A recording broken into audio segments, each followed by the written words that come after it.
Ladies and gentlemen, boys and girls, I need your help. Maybe not boys and girls, ladies and gentlemen. I am dire need of book recommendations, specifically spicy books. Now, I have had no luck in what I've been reading. It's just been very, very boring to me. And I want something exciting that I can just read really, really easily and enjoy. I don't think there is anything better than having a book that you can just get lost in and finish it within like a day. Now, I can be a little bit picky when it comes to novels. I think I might be a little bit toxic, honestly. When the guy is depicted as lovely and perfect and, you know, really communicative and stuff, I'm like, ugh. I don't know why, when they're just overly perfect, I'm like, that's not real life at all. No man ever in the history of men has behaved like that, honestly. And I just don't want to see it on paper because it's not real life. And yeah, I just can't even cope with it. So that's where I'm at. So I recently started reading, what was it called? Wild Eyes, I think, by Elsie Silver, the Rose Hill series. Look, I see everyone rave about these sorts of things. It's not my vibe, unfortunately. It's just too girly or perfect, I would say. He's very a soft sort of a character, even though he's depicted as quite masculine. It's quite boring. And she's irritating, I would say. Who goes up to two grizzly bears or a bear with cubs and then he just knew instantly that he loved her? Sorry, spoiler alert. Like, I'm sorry, that's absolutely ridiculous. No mountain man has ever saw a city woman and said, oh yeah, she's the one. Goes up to a bloody grizzly taking photos. Just not even real life. So yeah, I'm just not here for it, unfortunately. But I was thinking about the characters that I do or have liked in the past. Now, this is absolutely outrageous. When I was 18, I read 50 Shades for the first time, and I was absolutely just consumed by it, like most people. And I find it so funny. At the time, I genuinely was like, I identify with Christian Grey and being in this sort of like toxic situation so much. Like, not that I was doing like BDSM and stuff, I wasn't, but it was like him being so just manipulative and domineering. I was like, oh my gosh, because the guy that I was seeing at the time was just such a twat. I saw so much of him in him. It was so funny. Looking back, it's just ridiculous. But yeah, I fucking loved that series. On the third book, though, all of the sex stuff was a bit over the top. I was like, okay, like, I'm just a bit bored now. I think maybe I'm more of a dialogue person and connection, because I read Normal People and that was just phenomenal. What a beautiful book. So exquisitely written. I just love like that. Like complicated and complex. Just so beautiful. So I think maybe the spicy genre isn't for me. Bugger. Maybe I just need to find normal. Where do we find like normal romantic novels then? I don't know. I need help. Somebody help me find a good book. I do like Pride and Prejudice as well. I like a Mr. Darcy. I like a brooding character. I do. Someone who's tortured a little bit. Because that just, you know, it's what I see in the mirror. I'm tortured. Ugh. So, yes, somebody give me some book recommendations and I will go and read them and let you know how I found them. I haven't got into the fae fantasy sort of stuff. I've heard it's quite good. I'm not opposed to it, but I just feel like I spend so much money on books. I don't want to be disappointed. And then where do I store them all? Because I don't have a Kindle. I literally just, I go out and I'll get the book, and then I don't know where to put them, and I'm full up. So spending money to just give it away to charity shops doesn't seem economical, financially stable. I don't know. It's just not good. I will say that if I'm going to read a spicy novel and I'm waiting till chapter 30 before they're already doing something, like getting it on, why am I reading this book? Especially when it's subpar storyline. What is all that? I can't, just get to the point, because that's what I'm reading it for. I'm not reading it for anything else. I want to get to the, and some of the stuff in these books are absolutely wild. Like the filthiest stuff I've ever read. I'm like, okay, somebody needs to go to church, because hold on a moment. Absolutely outrageous. Can you imagine if a man actually said that to you?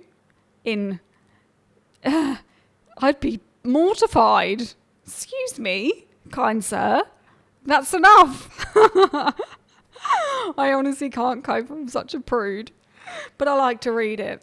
I think some guys should broaden their horizons and read something a little bit more spicy. I think it would give them a few good tips. I do.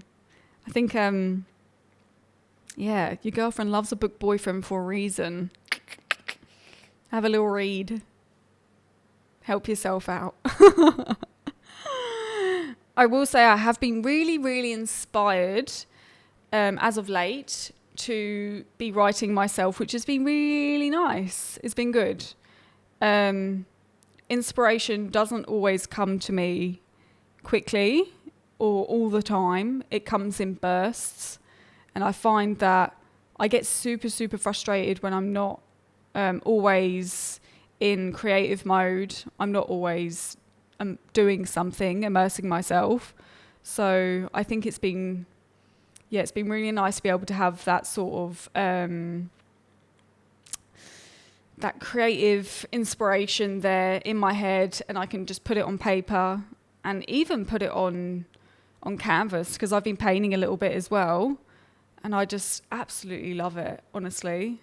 One of the things that I've found after losing Matthew is I've been needing to sort of have an outlet or try new things and just find things that I enjoy.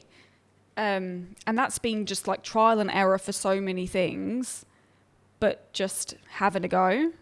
And that's something that I didn't actually do before. I always wanted to, but I think I maybe just got caught up in my life and my love and work and everything that I just didn't really see value in it. And now I really see the importance of just creative outlet, letting something inside of me come out, whether it's writing, art, dancing, or whatever it is. I just love it. And I think it's just so much fun. I really wish more people would do those sorts of things. I think they'd find it a lot more freeing. If you think about when you're a kid and you're younger, your parents, they take you to so many different types of places to learn and to play. And you always had so much fun. You're just fucking around. And as adults, we don't do that much play anymore. It's very monotonous. Work out, eat, sleep, blah, blah, blah, blah, blah. And life does, you can't not have routine. I understand that. But I think you should also have little side quests of fun and do things that are going to, build new pathways and just have a bit of fun in your life. It's exciting. Doing it with friends, your partner, by yourself. Why the fuck not? We're not here for a long time. Might as well make the most of it, I say. So, that's been really, something I love about myself is being able to try new things and immerse myself in that realm. even if I'm not good at it. So this is the thing, I think people get caught up in being good at something. I spoke to someone the other day and I was like, oh, why don't you do like a class with me or do whatever it is, just come over to my house. And they're like, oh, I'm not good at it. I'm like, I don't know what I'm doing. I don't know how to paint. I'm like, I don't know how to paint either. You don't always have to have a clear cut plan of how it's going to look. And perfection isn't always the thing, it's the doing. And you do it once, you do it twice, you do it 3 times, 4 times. You know, you get better at a thing. I don't know where this idea of being immediately great at something comes from. That's why when I paint, I don't do anything. I don't paint things in front of me. It's all off the top of my head and it's more just like free flow. I have no idea how to use I have no idea how to use all of the apparatus and the best thing to use oil on canvas and all of that sort of stuff. I just get it and I do it. And sometimes I like it and sometimes I don't. I definitely should be taking an art class though, because spending all that money on paint and stuff is not a good idea when it just comes out shit. And then I don't know where to store all of this artwork. I feel guilty putting it in the bin. I'm not doing that. So I'm just like have an abundance of canvases. So I really probably should take an art class. I did do an art therapy class with a friend. And that was really, really fun. It was quite nice. It was very meditative. And the lady got you to relax and breathe and, you know, spoke about letting go and fear. I love how ladies all love this stuff and we all come together and we're just all for it. But it was really nice. But I will say, again, they were using acrylic paint and I'm only used to oil and I was absolutely bamboozled. I've never used acrylic before, maybe when I was like a child, but I thought it would be a lot more malleable, but it wasn't. It dried immediately and I was just, it was really the worst painting in the class. But it's not about being the best. It was about having fun and it was a good laugh. And it was nice to be able to be with a bunch of women around each other, just being open and doing something fun. I think the break in the weather has done something to my mood. Does anyone else feel that around a change of season? They just feel a lot lighter and more excited. We had so much flooding and rain and just overcast weather. And now that there's beautiful blue skies and I genuinely cannot cope. When the temperature drops a little bit, it just makes me the happiest person on the planet. And it doesn't happen a lot here. We have blue skies, but when the weather, cool weather, I mean, I live in far north Queensland. It's bloody boiling and humid 8 months of the year. It's ridiculous. But I don't know, there's something that makes me feel like there's magic around and I absolutely adore it. I genuinely do. I'm getting up for sunrises, going out for sunsets more. And you honestly, when you start your day like that, you feel immediately better. You feel so, so good. And I don't know why I don't do it all year round. I definitely did. I have done. But sometimes you just get into different flows and whatever. But I adore it. Now, I spoke a little bit about all my reservations around, you know, fear and anxiety last week. And I've sort of had this epiphany, you could say, about it. I kind of just sort of got it in my head now that I say this about the art and I say this about writing. You have to start at zero. And the only way is up. We have to continually be growing and learning. So whatever you do in life, it's not always going to be what you think it's going to be straight away. You have to persevere and let the doubt go. And that's something that I've really, really been trying this week, is to push that doubt aside, because it's sort of, for me, it turns up in my stomach like a pit. Like I feel a little bit sick about it. And I don't like that, but I'm like, you have to push. If I have to imagine myself, if I was surrounded in an atmosphere with only podcasters, let's say, or musicians or artists, or wherever I was and whatever I was doing, if I was surrounded by these people, there would be words of, you can do it, there'd be imagination and talk, and it would be like I would be immersed in my surroundings, and there would be no other choice but for me to do that thing, and I would be learning with these people and growing. The only difference is I'm doing it by myself, so it can be quite hard to get outside of your own mind. But yeah, I have to imagine myself, if I was with some of the top podcasters in the world, there would be no, you could absolutely do it. You just have to keep going. So I'm absolutely hell-bent on perseverance at the moment, and just continuing this journey, because why not? I don't see any other way. Failure isn't an option.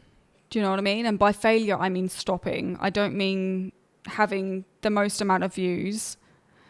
I mean continuing and always getting better and learning. That's what I want to do.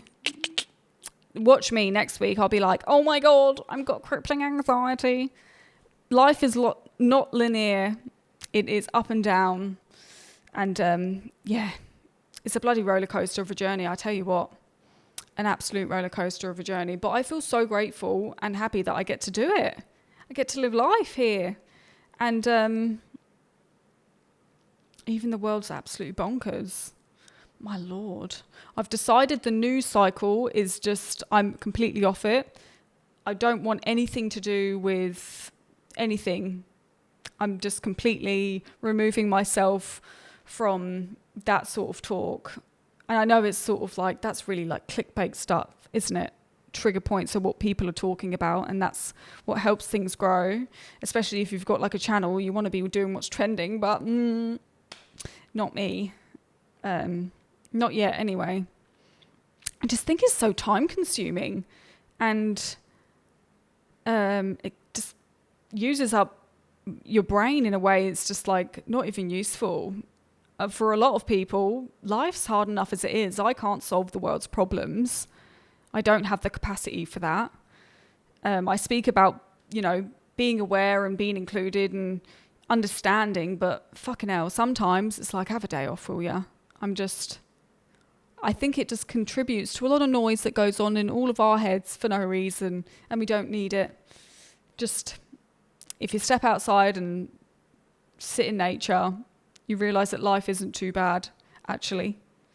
And to make the most of the time that you have here.